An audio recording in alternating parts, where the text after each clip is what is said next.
Evening student. तो आज हम लोग क्लास 12 चैप्टर 7 का नेक्स्ट लेक्चर स्टार्ट करेंगे। इसके पहले अभी तक जो हमने कंप्लीट किया है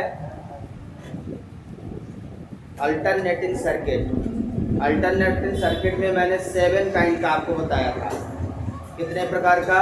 7 काइंड, जिनमें से pure resistive, pure inductive, pure capacitive मतलब सिंगल रेजिस्टेंस होगा, सिंगल इंडक्टेंस होगा, सिंगल कैपेसिटर होगा। और उसके बाद कल हमने जो डिस्कस किया था आरएल सर्किट, मतलब रेजिस्टेंस के साथ इंडक्टर कंबाइन हो गया है, और जहां कंबाइन हो जाएगा दो या दो से अधिक एलिमेंट्स, उसमें इम्पीडेंस आएगा। क्या आएगा? इम्पीडेंस आएगा। क्लियर है? आज हम जो डिस्कस करेंगे आरसी सर्किट डिस्कस करेंगे और फिर उससे रिलेटेड कुछ न्यूमेरिकल्स करेंगे। ठीक है? आरएल, आरसी, उसके बाद आरएलसी। एलसी हमारा सिलेबस से रिड्यूस हो गया है, फिर भी आप कहेंगे तो आपको पढ़ा देंगे, लेकिन सिलेबस से रिड्यूस है। तो आज हेडिंग लगाएंगे resistance, resistive and capacitive circuit.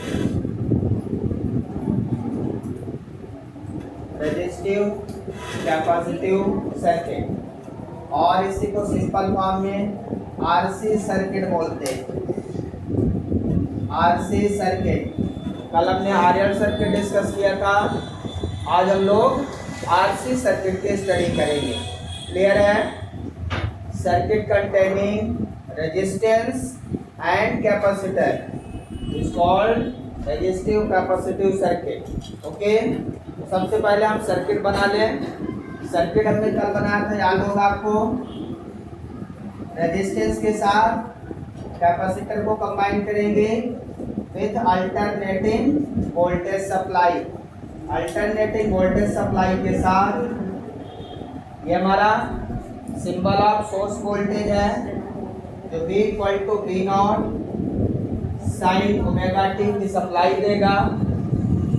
यहाँ पे रेजिस्टेंस R है, कैपेसिटेंस ऑफ का कैपेसिटर C है, और इसका कैपेसिटिव रिएक्टेंस XC होगा। इंडक्टर का तो इंडक्टिव रिएक्टेंस था XL, capacitive reactance XC। Clear है? अब इस सर्किट में करंट फ्लो होगी। ठीक है?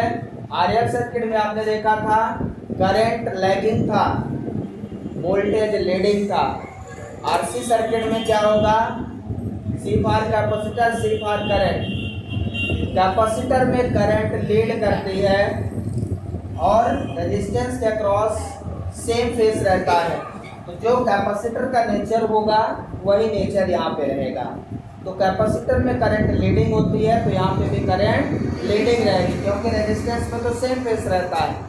तो रेजिस्टेंस के लिए सेम फेस है, लेकिन कैपेसिटर जब आ जाएगा तो करंट लीड करेगी, इंडक्टर जब आएगा तो करंट लैग करेगी वोल्टेज से। तो यहाँ पे जो वोल्टेज रेजिस्टेंस के क्रॉस ड्रॉप होगा वो VR होगा, और कैपेसिटर में जो ड्रॉप होगा वो VC होगा। Voltage drop across the capacitor VC, voltage drop across the resistance VR। ठीक है ना? तो सप्लाई वोल्टेज कितना होगा, VRMS वोल्टेज कितना होगा इस सर्किट का? तो सप्लाई वोल्टेज क्या होगा? V equal to V naught sine omega T. तो हमारा स्टैंडर्ड इक्वेशन हो गया। लेकिन जब सर्किट में ये वोल्टेज फ्लो होगा तब इसके क्रॉस ड्रॉप होगा और इसके क्रॉस ड्रॉप होगा। वो नेट वोल्टेज कितना होगा हम ये जानना चाहते हैं। तो आपको याद है आरएल सर्किट में आपने लिखा था V equal to under root, या आप डायरेक्ट लिख सकते हैं वोल्टेज का square equal to VR square plus VC square. V square equal to VR square plus VC square. आपने इंडक्टर के क्रॉस क्या लिखा था? VR square plus VL square. ठीक है ना? याद है? इक्वेशन सेम रहेगा। अब यहाँ से वोल्टेज ट्रायंगल बनाएंगे। यदि आप वोल्टेज ट्रायंगल बनाते हैं तो ये आपका वोल्टेज VR है, वोल्टेज VR है। मैंने इसको ऊपर बना देता हूँ यहाँ। वोल्टेज ट्रायंगल बनाता हूं, वोल्टेज अक्रॉस द रेजिस्टेंस। उसके बाद वोल्टेज और करंट में क्या रिलेशन रहता है, लैगिंग का रहता है। करंट लीडिंग करता है, वोल्टेज लैगिंग करता है। तो इसमें हम कैपेसिटर के क्रॉस वोल्टेज को नीचे बना दें, VC। ये क्या हो गया, VC। ये क्या हो गया, V, resultant voltage, resultant voltage. VR से 5 फेज डिफरेंस। आपको याद है कल का फेजर डायग्राम हमने बनाया था, वोल्टेज ट्रायंगल का हमने कैसे बनाया था, याद है, याद है कि नहीं याद है? ये हमने बनाया था VR, ये हमने बनाया था VL, और ये हमारा था V, यहाँ एंगल था 5। ये वोल्टेज ट्रायंगल बनाया था, याद है कि नहीं? इसी तरह से यहाँ से आपका वोल्टेज ट्रायंगल बन जाएगा। ये हो गया VR, ये हो गया VL, VC। VR और VC में कितना एंगल रहेगा, 90 डिग्री। VR और VC में कितना एंगल रहेगा, 90, और उसका रिजल्टेंट क्या मिलेगा हमें, V। ये बन गया V, ठीक है।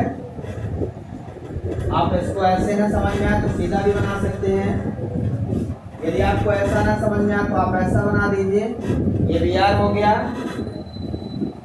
ये क्या हो गया, VC। VR हो गया, VC हो गया। इसका रिजल्टेंट यहाँ से ये भी ये 5 बन जाएगा।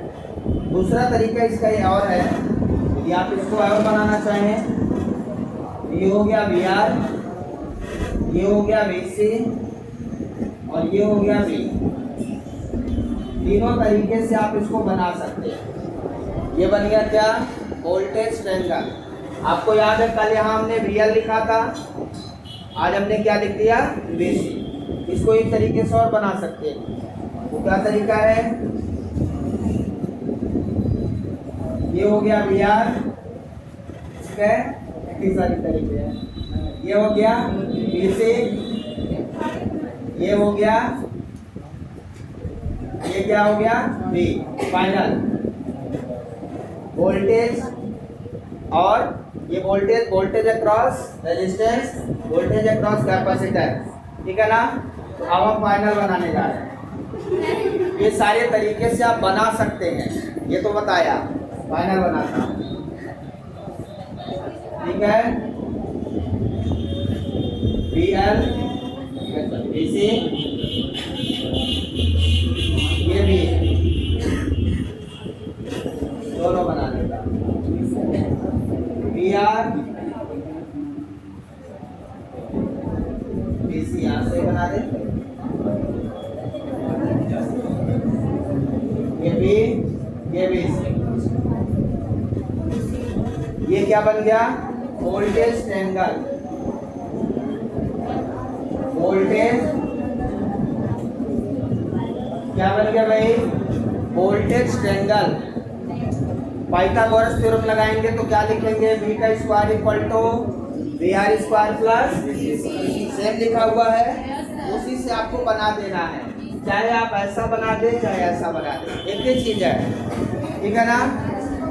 दोनों एक ही है। कभी कभी बुक में ऐसा बना रहता है तो आप सोचेंगे सर तो गलत बना दिए, ऐसा बनाए थे। तो दोनों बना सकते हैं, यहाँ पे कोई दिक्कत नहीं है। वोल्टेज ट्रायंगल समझ में आना चाहिए, पाइथागोरस थ्योरम लगाना है, क्लियर है। तो दोनों बना लीजिए R करके, उसके बाद आगे बढ़ते हैं। बनाइए जल्दी। तो यहाँ पे ये वाला फेजर डायग्राम हो गया, वोल्टेज ट्रायंगल हो गया, ये वोल्टेज ट्रायंगल हो गया। एक और वोल्टेज ट्रायंगल बना देता हूँ, जितना मैंने समझाया था वो सारा बना देता हूँ। ये बन गया वोल्टेज, वोल्टेज अक्रॉस रेजिस्टेंस। ये बन गया VC। VR और VC कितने एंगल पे रहेंगे, 90 डिग्री। यहाँ पे देखिए VR VC 90 पे है, यहाँ पे देखिए VR VC 90 पे है, तो यहाँ पे भी VR और VC 90 पे भी है। अब जो एंगल फाई बन रहा है वो VR के साथ, यहाँ पे ये एंगल हमारा फाई है, ये आपका बन गया रिजल्टेंट भी।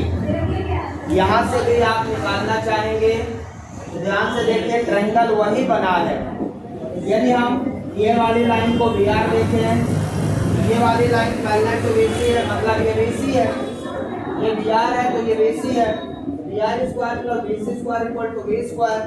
यदि यहाँ से देखें तो ये BC है और ये VR है, तो ये ट्रायंगल V हो जाएगा।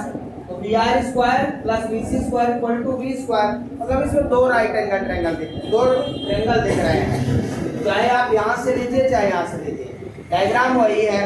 मतलब ये तीन तरीके से आप डायग्राम बना सकते हैं, या ये तीनों वोल्टेज ट्रायंगल हैं, चाहे आप ऐसा बना दें, चाहे आप ऐसा बना दें, चाहे ऐसा। क्लियर है, समझ में आ गया? तीनों एक ही चीज है, तो कोई भी इनमें से तीन में से एक बना सकते हैं। मैंने तीनों बना दिया है, आपको तीन नहीं बनाना है, समझाने के लिए। क्लियर है? हाँ, कापी में तीनों बना लीजिए, वैसे पेपर में बता रहा हूँ, कोई एक बनाइएगा, तो समझाने के लिए है। RL या RC में से सर्किट ज़्यादा आता है, ठीक है ना, और RLC तो सबसे ज़्यादा आता है, RLC ज़्यादा तो। हाँ, प्लीज़ बात ना करें अभी। हाँ, इसके बाद अब मुझे इम्पीडेंस निकालना है सर्किट का, उसके बाद मुझे करंट का इक्वेशन चाहिए। तो इम्पीडेंस कैसे निकालेंगे इसमें? Voltage across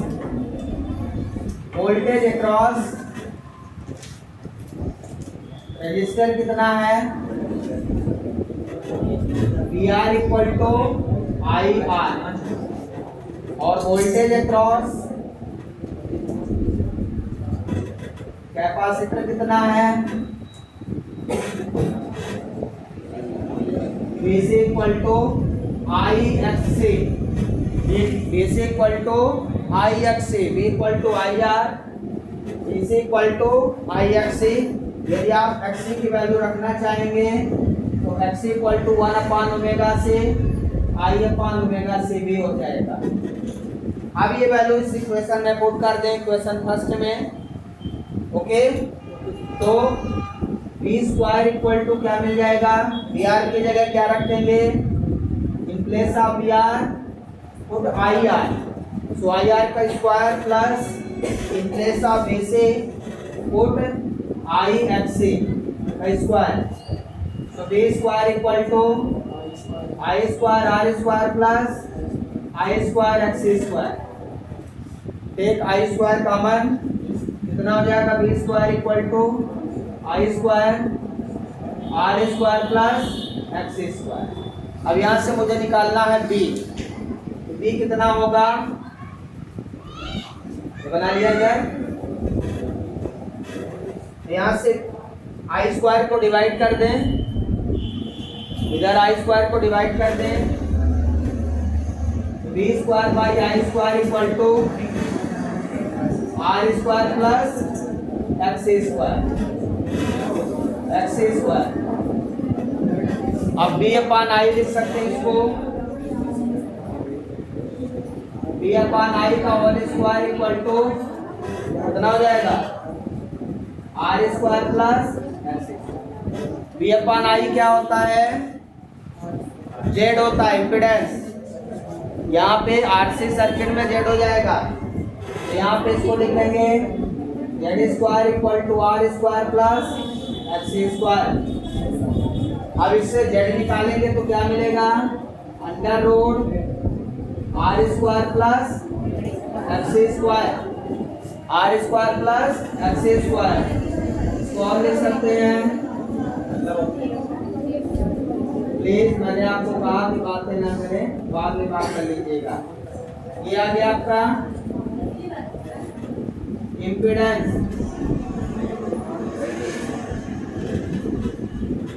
Z equal to root of R square plus XC square. कल आपने जो निकाला था R square plus XL square आता, वेरी सिमिलर था, बिल्कुल इसी तरह कल भी आपने किया था, उसी तरह ये भी है। अब आप इससे इम्पीडेंस ट्रायंगल भी बना सकते हैं, जैसे वोल्टेज ट्रायंगल बनाया है,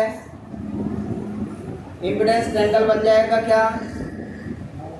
यदि मैं इसको इम्पीडेंस ट्रायंगल मानूं तो VR की जगह क्या लिख दूंगा?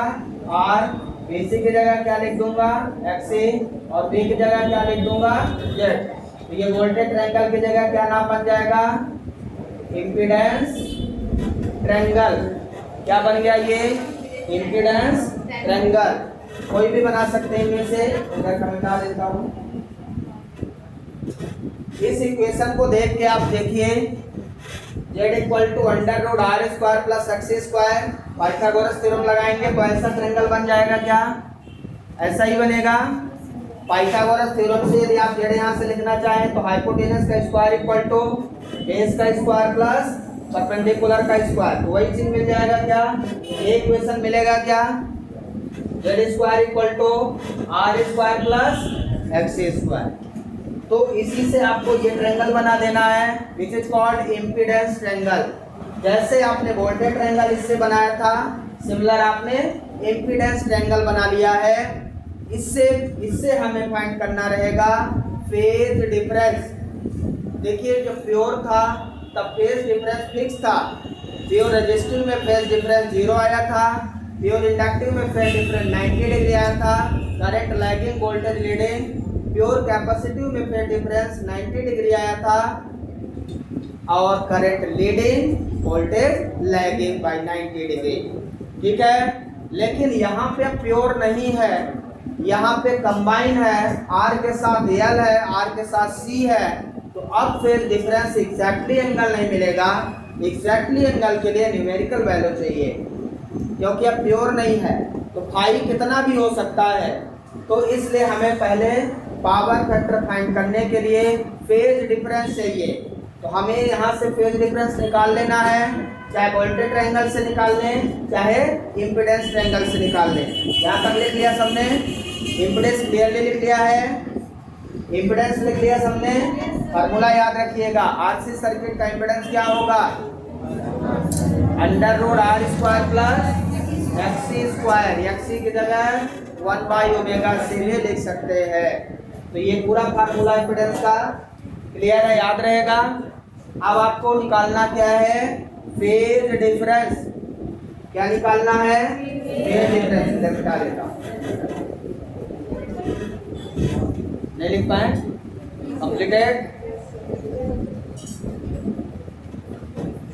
फेज डिफरेंस कहां से निकालेंगे, वोल्टेज ट्रायंगल और इम्पीडेंस ट्रायंगल से। दोनों में फाई दिख रहा है कि नहीं दिख रहा। वोल्टेज ट्रायंगल जब आपने बनाया है तो ये आपका फाई है, ये वोल्टेज रेजिस्टेंस, ये VC और ये V है। यदि मैं इससे फेज डिफरेंस निकालूं तो क्या निकालूंगा, ध्यान से देखिए। फेज डिफरेंस क्या बताता है, phase difference is the difference between voltage and current flowing through the circuit. जब वोल्टेज और करंट सर्किट में फ्लो हो रहा होगा तो ये बताता है कि इन दोनों में डिफरेंस कितना है। इसका मतलब कि इन दोनों में कौन आगे चल रहा है कौन पीछे चल रहा है, और कौन आगे चल रहा है तो कितने एंगल से आगे चल रहा है, कितने डिग्री से आगे चल रहा है, ये बताता है फेज डिफरेंस। क्योंकि किसी भी सर्किट में वोल्टेज और करंट दोनों फ्लो होते हैं, और जब दोनों फ्लो होंगे तो क्या दोनों साथ में फ्लो होंगे। ये किस पर निर्भर करता है, सर्किट के नेचर पे, सर्किट के एलिमेंट पर। जो सर्किट में एलिमेंट लगे हुए हैं उस पर निर्भर करता है कि विच इज लीडिंग और विच इज लैगिंग। क्लियर है। तो यहाँ पे हमें फेज डिफरेंस जानना बहुत जरूरी है। फेज डिफरेंस के लिए मैं यहाँ से tan फाई निकालूंगा। Phase difference tan phi equal to, यहाँ tan फाई लगाइए पहले, इसमें tan phi equal to perpendicular by base.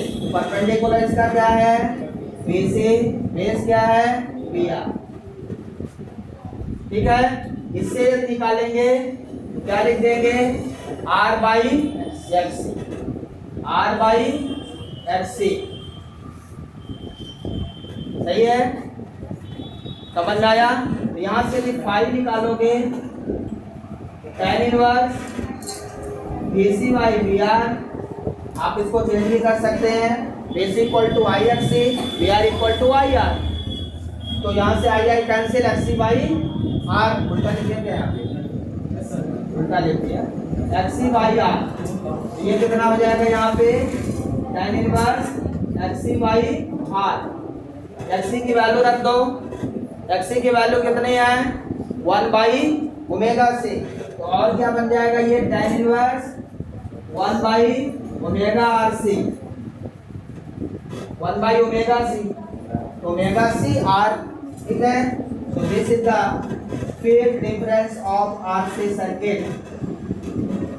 ये फार्मूला है phase difference of RC circuit.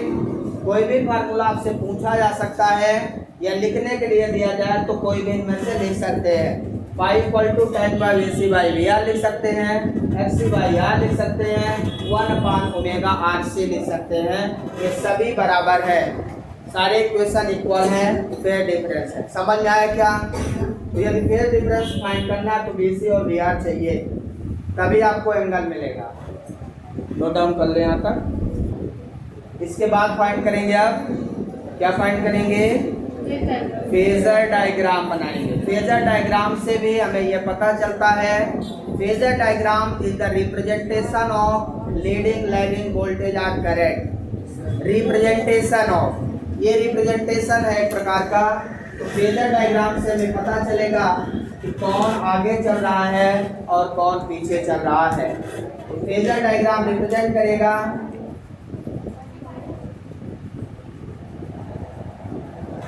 Phasor diagram हम हमेशा एक्स वाई एक्सिस में रिप्रेजेंट करते हैं। पहला काम एक्स वाई एक्सिस बनाएंगे,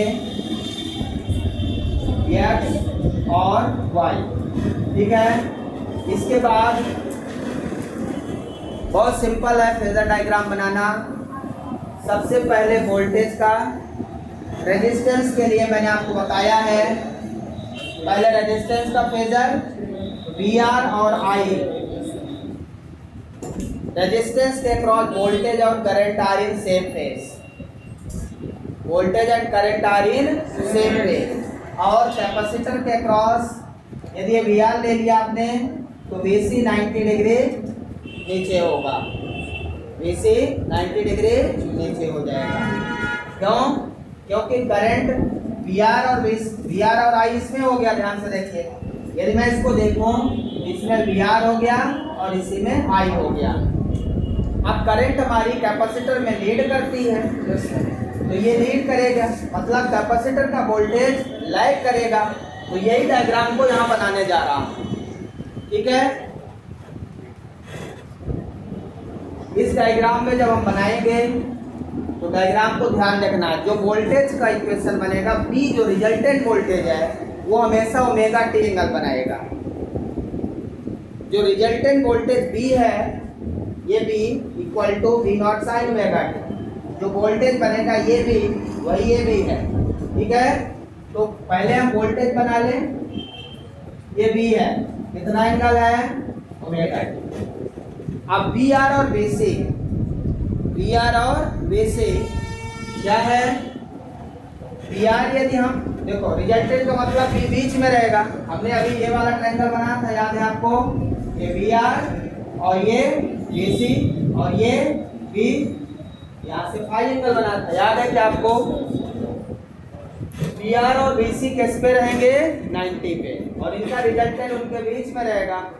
अब ये रिजल्टेंट बी मिल चुका है, क्या मिला है? बी। तो बी आर क्या होगा? बी से आगे। बी आर कहाँ होगा? बी से आगे। और बी सी कहाँ होगा? पीछे। तो यदि मैं इसमें यहाँ पे वी आर बना दूं, ये वी आर है, इसी पे करंट है, ये वी आर में ही करंट है, क्योंकि रेजिस्टेंस के अक्रॉस वोल्टेज और करंट सेम फेज में होगा। तो ये तो बन गया रेजिस्टेंस, प्योर रेजिस्टिव सर्किट का फेजर डायग्राम। इसका बन गया प्योर रेजिस्टिव सर्किट का फेजर डायग्राम। अब यदि इसमें कैपेसिटी जोड़ दें तो उसका वोल्टेज क्या होगा? इससे 90 डिग्री पीछे, करंट से 90 डिग्री पीछे। तो ये वी आर यदि है, इससे 90 ये बना दूं, इस पे क्या लिख दूंगा? वी बन गया। इसमें फाई कहाँ है? वी आर से बी जो एंगल बना रहा है वो फाई है, तो बी आर से बी के साथ, मतलब ये क्या है हमारा फाई, फेज डिफरेंस। और ये बी आर और बी सी पे कितना है 90 डिग्री, बी आर और बी सी कितना है 90 degree. So this is the phasor diagram. Clear है? कल जो मैंने बनाया था वो बी एल यहाँ पे बनाया था, क्योंकि वोल्टेज 90 डिग्री आगे और बी बीच में था, बी आर नीचे था। याद है आपको कल का फेजर डायग्राम? एक बार देख लीजिए, कल का भी आरएल सर्किट का और उसके बाद ये आरसी सर्किट का फेजर डायग्राम है। समझ में आ गया है? यहाँ पे ये कितना है 9 बी आर और बी सी के बीच कितना एंगल है, बी आर और बी सी के बीच कितना एंगल है भाई 5/2, 90 डिग्री है एग्जैक्टली। क्लियर है? सभी को समझ में आ गया? अब यहाँ से वोल्टेज और करंट का इक्वेशन क्या लिखेंगे फेजर डायग्राम में? ये वाला बनाएंगे। ये हमारा फेजर डायग्राम कंप्लीटेड। तो वोल्टेज का इक्वेशन क्या लिखेंगे? V naught sine omega T voltage का इक्वेशन यदि है, तो करंट का इक्वेशन क्या लिखेंगे? I naught sine omega T plus 5। यहाँ देख के बताएं, ध्यान से देखिए, ये वोल्टेज रिजल्टेंट वोल्टेज है। ध्यान से देखिए फेजर डायग्राम में ये रिजल्टेंट वोल्टेज है, कितना एंगल बना रहा है एक्सिस के साथ ओमेगा बना रहा है, तो मैंने क्या लिखा V naught sine omega T. फिर करंट यहाँ दिख रही है, ये करंट है, करंट का एंगल कितना है बताइए? एक्सिस से यहाँ तक का angle omega T plus 5, sign omega T plus 5। तो करंट यहाँ पे प्लस 5 में है, मतलब लीडिंग है। Current leading, voltage lagging. तो कितने से लीडिंग है? अब यहाँ 90 से नहीं है, 90 से कब होता है? जब pure capacitive circuit, pure inductive circuit. तो यहाँ पे करंट लिख देंगे। करंट, कैपेसिटर का नेचर हमेशा लिखना आपको, बस जब आरसी हो जाए तो 90 डिग्री नहीं लिखिएगा, 5 लिख देना। तो करंट लीडिंग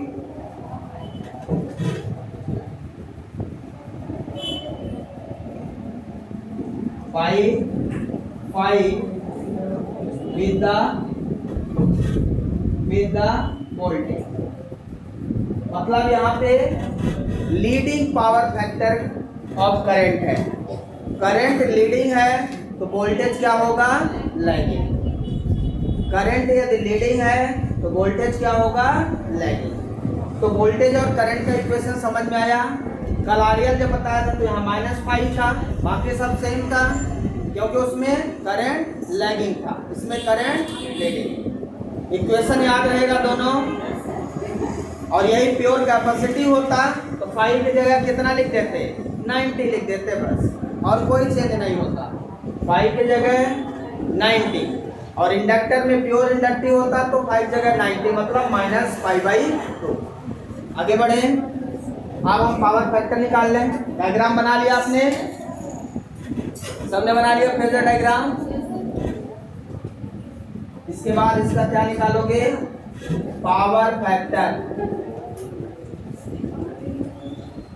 पावर फैक्टर हमने आपको बताया है the ratio of true power to the apparent power. जब आप डायग्राम बनाते हो ना, उससे भी निकाल सकते हैं। ठीक है? ये आपका वी आर है, ये आपका वी सी है, ये आपका रिजल्टेंट वी। ठीक है? तो पावर फैक्टर निकालते हैं तो यहाँ पे रेजिस्टिव, यहाँ पे रिएक्टिव और यहाँ पे इम्पीडेंस, ये होता है 5। इम्पीडेंस एंगल बना के पावर फैक्टर निकाल सकते हैं। तो ये ट्रू पावर है, ये क्या है? True power. ये क्या है? Apparent power.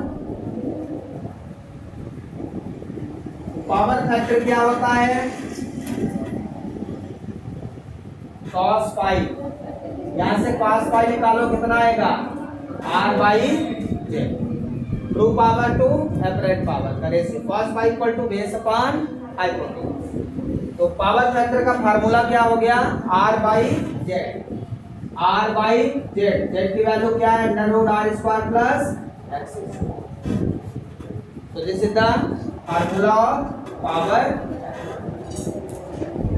जेड की वैल्यू चेंज होती रहेगी जैसे सर्किट रहेगी।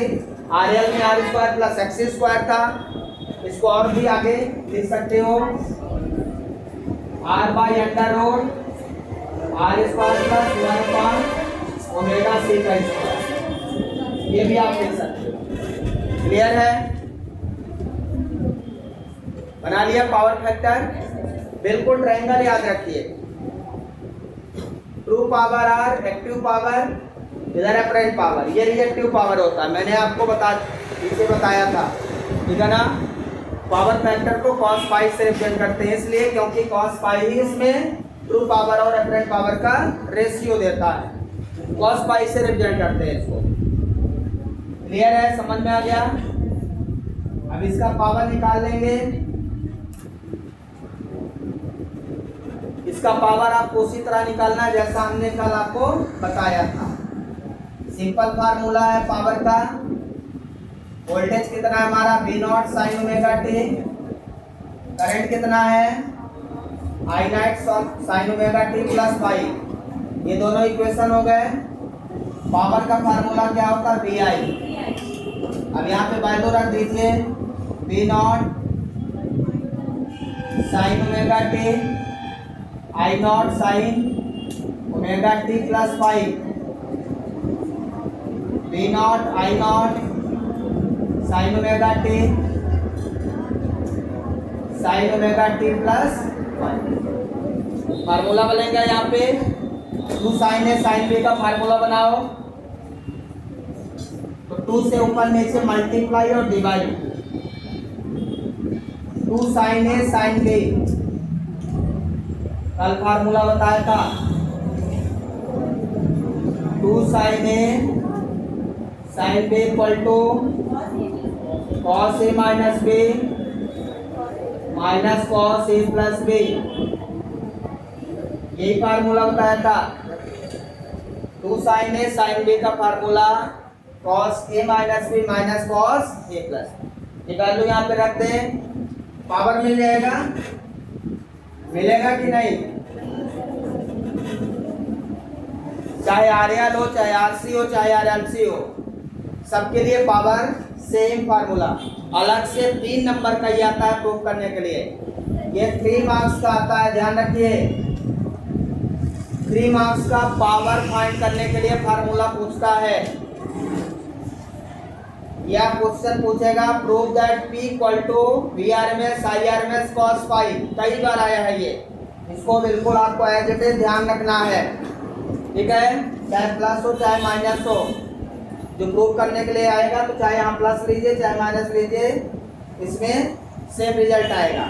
अब RLC होगा तो यहाँ प्लस माइनस दोनों हो जाएगा, ठीक है। तो यहाँ वैल्यू रख दें, फार्मूला पे रख दें, कितना हो जाएगा power, V naught I naught divided by 2। यहाँ पे फार्मूला लगा दें, cos A minus B, cos A की जगह omega T minus omega T minus five minus cos A plus B omega T plus five. देखिए फार्मूले में बैठा दिया। A की जगह ओमेगा टी है और B की जगह क्या है, ओमेगा टी प्लस फाइव। तो A माइनस बी मतलब ओमेगा टी माइनस फाइव, फिर minus A plus B omega T plus five. Same result आपको मिलेगा। V naught I naught by 2, यहाँ पे ओमेगा टी कैंसिल हो जाएगा, कितना मिलेगा, cos minus five minus cos 2 omega T plus five. cos minus theta बराबर cos थीटा ये कौन से कोऑर्डिनेट में है, फोर्थ कोऑर्डिनेट में। cos इवन फंक्शन होता है, इसलिए आपको ध्यान रखना है cos minus five equal to cos five, और ये कंप्लीट साइकिल है।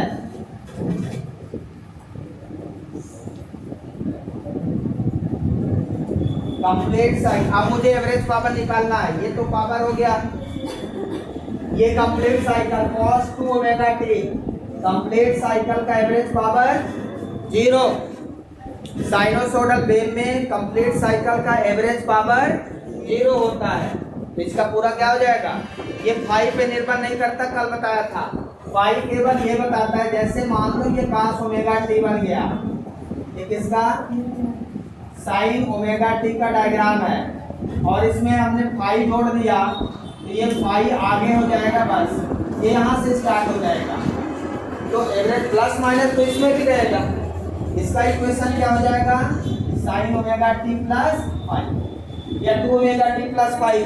तो पावर तो इसका भी एवरेज पावर 0 होगा, क्योंकि इसमें भी प्लस साइकिल माइनस साइकिल, इसमें भी प्लस साइकिल माइनस साइकिल, भले थोड़ा आगे शिफ्ट हो गया हो, एवरेज पावर इसका भी 0 होगा। और तो यहाँ ओमेगा टी प्लस होने से कोई इफेक्ट नहीं पड़ेगा हमारी पावर में। अब इसका हम एवरेज पावर क्या लिखेंगे, बोलिए, V naught I naught by 2 cos phi. अब V नॉट I नॉट को क्या लिख देंगे, बोलिए, V naught by root 2 I naught by root 2 into cos phi. V naught by root 2, 2 को रूट 2 लिख दिया, 2 ही लिखा है, ये कितना लिखा है, 2 ही लिखा है। इसको क्या लिखेंगे, VRMS IRMS cos,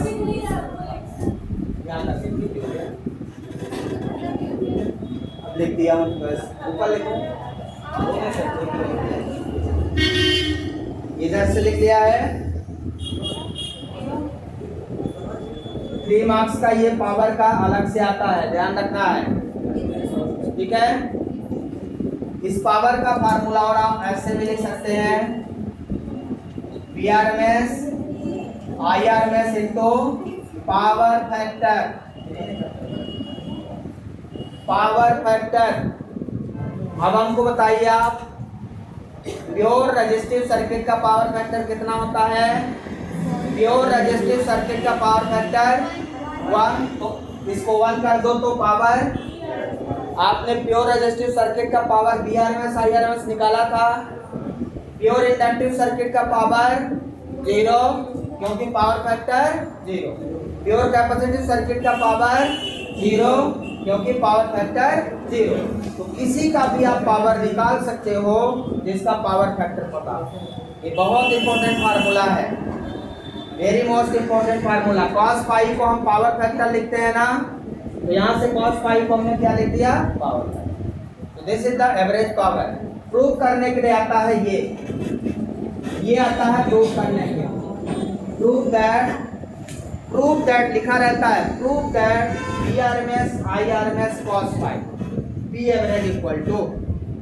तो आपको ये नहीं बताएगा कि RC सर्किट है कि RL सर्किट है कि RLC सर्किट है, कुछ नहीं बताएगा, ये प्रूव करने के लिए बोलेगा बस।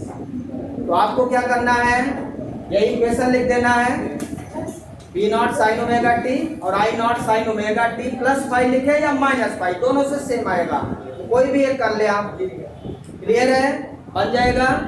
Thank you, have a nice day.